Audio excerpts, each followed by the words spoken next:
আসন্ন পিএসসি ক্লার্কশিপের কথা মাথায় রেখে আজকে আমি এই ভিডিওতে ডেসক্রিপটিভ ইংলিশ থেকে বেঙ্গলি ট্রান্সলেশন করব, যা আপকামিং পিএসসির জন্য তোমাদের খুব হেল্পফুল হবে। তো চলো সময় দেরি না করে শুরু করা যাক। প্রথমে বাংলা থেকে ইংলিশে ট্রান্সলেশন। দেখো আমি প্রথমে বাংলা বাক্যগুলো দিয়েছি, ঠিক তারপরেই তার ইংলিশ ট্রান্সলেশন রয়েছে। চলো দেখে নিই। কম্পিউটার হলো বিজ্ঞানের নতুন ধরনের অলৌকিক রহস্য,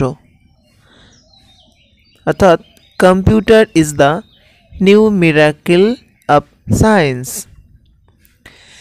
এতে মুহূর্তের মধ্যে হাজার হাজার গণনা করা যায়। এতে মতলব it can make thousands of calculations in a moment, অর্থাৎ এটা পারে হাজার হাজার গণনা করতে ইন এ মোমেন্ট, অর্থাৎ এক মুহূর্তের মধ্যে। চলো পরবর্তী পাঠ। এই কম্পিউটার লক্ষ লক্ষ ঘটনা ও সংখ্যাকে স্মৃতিতে সঞ্চিত রাখতে পারে। এই কম্পিউটার অর্থাৎ it can store in his memory অথবা in its memory millions of facts and figure, লক্ষ লক্ষ ঘটনা এবং সংখ্যা। It can also recall them at is.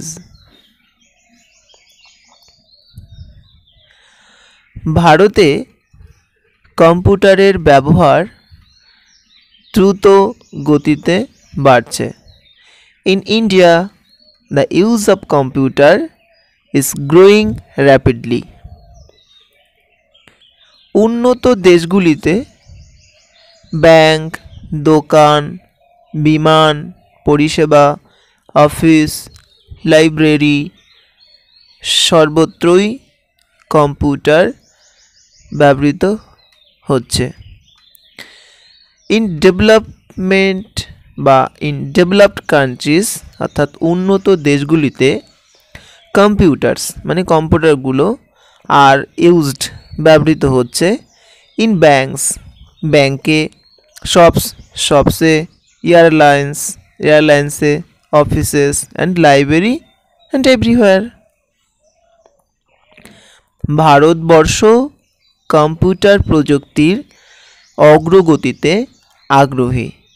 তার মানে কি, India is eager to advance in computer technology, মানে ভারতবর্ষ কম্পিউটার প্রযুক্তিতে আগ্রহী।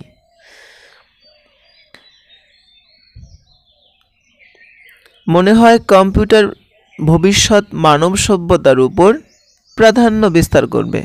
ইট সিমস মানে মনে হয়, দ্যাট যে computer is going to dominate the future civilisation of man, অর্থাৎ মানব সভ্যতার উপর প্রাধান্য লাভ করবে।